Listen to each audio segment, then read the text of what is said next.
नमस्कार दोस्तों, आज हम एक नया अध्याय शुरू करने जा रहे हैं जिसका नाम है गति।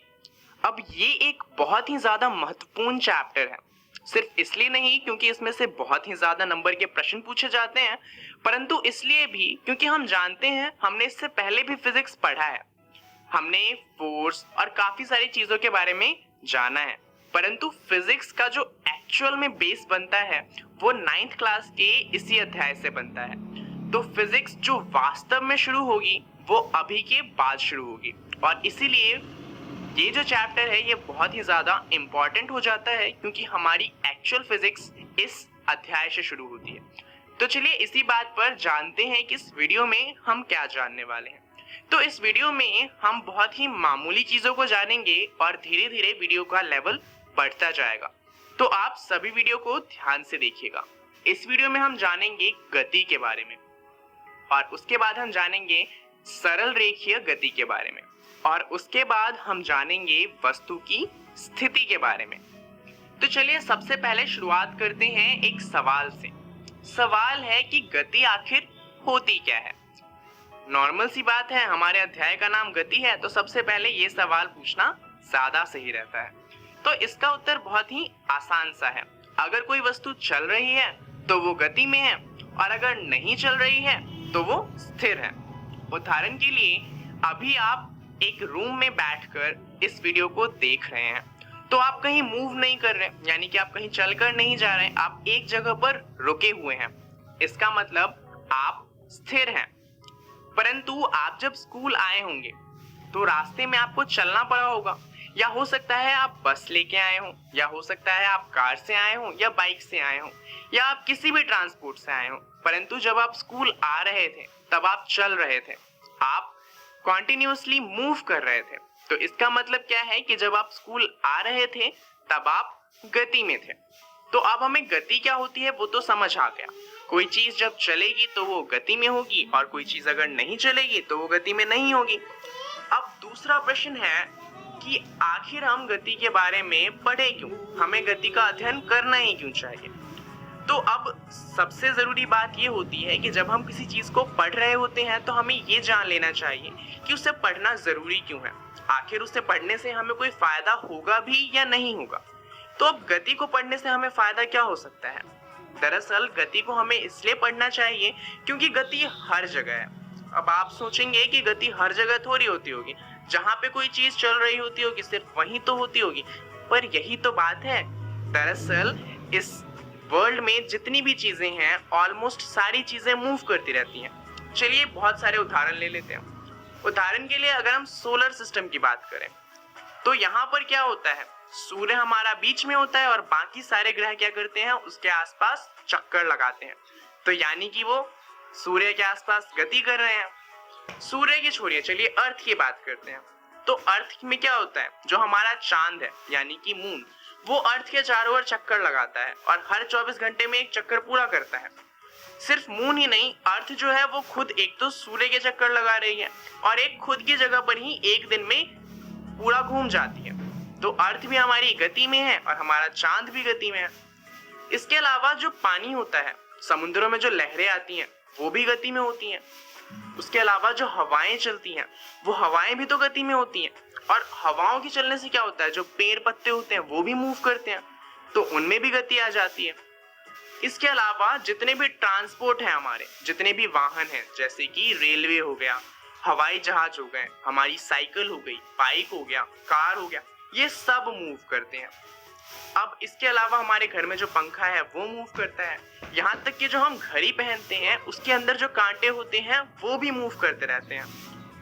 अब इसे देखिए, ये एक दीवार है। अब आप सोचेंगे यहाँ पर तो कोई गति होती ही नहीं होगी, परंतु आपने जो पहला चैप्टर पढ़ा होगा मैटर के बारे में, यानी कि हमारे आसपास के तत्व के बारे में, तो उसमें आपने जाना होगा कि सभी चीजें छोटे छोटे कणों से मिलकर बनती है, और वो कण हमेशा गतिशील होते हैं। यानी कि ये दीवार तो मूव नहीं कर रही, परंतु उस दीवार के जो छोटे छोटे कण होंगे वो आपस में कॉन्टिन्यूअसली मूव कर रहे होंगे। तो दीवार तो रुकी हुई है परंतु उसके अंदर भी गति हो रही है। तो आप देख सकते हैं कि गति हर जगह पे है, इसलिए इसे पढ़ना जरूरी हो जाता है। तो चलिए शुरुआत करते हैं बहुत ही आसान तरह की गति को पढ़ते हुए, जो कि है सरल रेखीय गति। अब सरल रेखीय गति सबसे सरल प्रकार की गति होती है और इसमें होता क्या है कि एक सीधी रेखा में जितने भी गति होंगे हम सिर्फ उनका अध्ययन करेंगे। उदाहरण के लिए अगर कोई ऐसा रास्ता है तो हम इसकी गति को नहीं करेंगे क्योंकि इसकी गति पढ़ना बहुत ही ज्यादा कठिन हो जाता है और अभी तो हम शुरुआत ही कर रहे हैं। तो इस अध्याय में हम सिर्फ सरल रेखीय गति की बात करेंगे। तो अब तक हमने क्या किया, हमने गति क्या होती है वो समझ लिया और हमें सरल रेखीय गति पढ़ना है ये जान लिया। अब गति को समझने के लिए कुछ चीजें होती हैं, हमें उन्हें पहले समझना पड़ेगा। जैसे कि पहला होता है वस्तु की स्थिति। तो वस्तु क्या होता है और उसकी स्थिति क्या होती है हमें ये समझना है। तो वस्तु की स्थिति किसी वस्तु का स्थान दर्शाती है। यानी कि मान लीजिए आपका घर है और आपके चाचा आपके घर पे घूमने आने वाले हैं, परंतु दिक्कत ये है कि उन्हें आपका घर कहाँ पे है ये पता ही नहीं है। तो अब क्या होगा, वो आपसे पूछेंगे कि बेटा बताना आपका घर कहाँ पे है। अब मान लीजिए आप बोलते हैं उन्हें कि चाचा जी मेरा जो घर है ना वो 5 किलोमीटर दूर है। तो क्या चाचा जी आपके घर पे आ सकते हैं? वो पहले सोचेंगे 5 किलोमीटर दूर है, फिर सोचेंगे कहाँ पे जाना है 5 किलोमीटर और कंफ्यूज होके आपको फिर फोन मिला देंगे, क्योंकि आपको बताना पड़ेगा ना कि आपका घर 5 किलोमीटर दूर कहाँ से है। रेलवे स्टेशन से 5 किलोमीटर दूर है या फिर हवाई अड्डे से 5 किलोमीटर दूर है या फिर हो सकता है कोई फेमस मार्केट हो वहां से 5 किलोमीटर दूर हो। अब आपके चाचा को सपने तो आएंगे नहीं कि वो कहाँ से दूर है, तो वो आपसे फिर फोन मिलाएंगे और पूछेंगे कि बेटा 5 किलोमीटर दूर तो है परंतु ये बता दो कि कहाँ से 5 किलोमीटर दूर है। अब मान लीजिए आप बताते हैं कि चाचा जी हमारा जो घर है ना वो हवाई अड्डे से 5 किलोमीटर दूर है। तो अब चाचा जी को पता चल गया कि हवाई अड्डे से 5 किलोमीटर दूर जाना है, परंतु उन्हें अभी भी ये नहीं पता कि किस डायरेक्शन में जाना है। हवाई अड्डे से तो वो किसी भी तरफ 5 किलोमीटर दूर जा सकते हैं, जरूरी थोड़ी है कि आपके घर की तरफ ही आए। हो सकता है वो इस तरफ चले जाएं, हो सकता है नीचे की तरफ चले जाएं, या हो सकता है कि आपका घर जिस तरफ है वो उससे पीछे की तरफ 5 किलोमीटर चले जाएं। तो ये इंफॉर्मेशन जो है ये भी पूरी नहीं है। तो अब आपको क्या बताना पड़ेगा कि 5 किलोमीटर दूर तो है बट कहाँ से है। तो चाचा जी आपको फिर से फोन करेंगे, बेटा मुझे समझ नहीं आ रहा रास्ता कहाँ है, जरा ढंग से बता दो। और इस बार आप क्या करते हैं, आप उन्हें बताते हैं कि उत्तर दिशा में 5 किलोमीटर आगे आपको आना है और आपका घर आ जाएगा। अब चाचा जी क्या करेंगे, वो हवाई अड्डे पे उतरेंगे, वहां से उत्तर दिशा की ओर घूमेंगे और वहां से 5 किलोमीटर आगे आ जाएंगे और आपके घर पे पहुंच जाएंगे। अब इस कहानी को आपको अच्छा लगा हो या ना लगा हो, यहाँ पे हमें दो चीजों का पता जरूर चल जाता है। ये दो चीजें क्या हैं चलिए देखते हैं। पहला तो हमें पता चलता है कि किसी वस्तु की स्थिति को बताने के लिए हमें एक निर्देशक बिंदु की आवश्यकता होती है। जैसे कि हमने उदाहरण लिया था हवाई अड्डे का, इसे कहा जाता है मूल बिंदु, जहां से भी हम किसी भी चीज का स्थान बताते हैं। दूसरा हमें चाहिए होता है दिशा की समझ, कि आखिर जो हमारा निर्देशक बिंदु है उससे जो हमारा एक्चुअल स्थान है वो किस दिशा में है। तो इन दो चीजों से हम किसी भी वस्तु की स्थिति को बता सकते हैं। चलिए इसे ज्यादा अच्छे से समझने के लिए एक और उदाहरण लेते हैं, और क्योंकि आजकल क्रिकेट चल रहा है तो क्रिकेट का उदाहरण लेते हैं। अब मान लीजिए क्या है कि क्रिकेट का मैदान है और आप गए हैं अपने दोस्त के साथ क्रिकेट देखने, और वहां पे आपका दोस्त बताता है कि वो देख विराट कोहली खड़ा है। अब आप उससे पूछते हो कि कहाँ पे खड़ा है, तो वो आपको बताते हैं कि अरे वो देख वो 2 मीटर दूर खड़ा है। आप तो कंफ्यूज हो जाएंगे आखिर 2 मीटर कहाँ से दूर खड़ा है। हो सकता है कि जो 2 मीटर दूर खड़ा है वो क्रिकेट के बैटिंग साइड से हो, या फिर हो सकता है कि वो पवेलियन की तरफ से 2 मीटर दूर खड़ा हो। तो आप उससे बड़े प्यार से पूछेंगे, भाई मेरे को नहीं पता कहाँ से 2 मीटर दूर खड़ा है, तो मेरे को बता दे कि कहाँ से 2 मीटर दूर खड़ा है। अब आपका दोस्त क्या करता है, वो आपको बताता है कि जो विराट कोहली है वो बल्लेबाजी क्रीज से 2 मीटर की दूरी पे खड़ा है। तो अब ये जो लाइन है जो पवेलियन की तरफ है वो तो नहीं रहेगी, क्योंकि हमें पता है वो पवेलियन से 2 मीटर दूर नहीं है, वो बल्लेबाजी क्रीज से 2 मीटर दूर है। परंतु यहाँ पर भी बल्लेबाजी क्रीज से 2 मीटर तो किसी भी तरफ हो सकता है। तो आपके दोस्त को आपको बताना पड़ेगा कि वो इस डायरेक्शन में बल्लेबाजी क्रीज से दूर खड़ा है, तब आपको पता चलेगा कि आखिर विराट कोहली खड़ा कहाँ पे है। तो इस तरीके से हम किसी भी वस्तु की स्थिति को बता सकते हैं।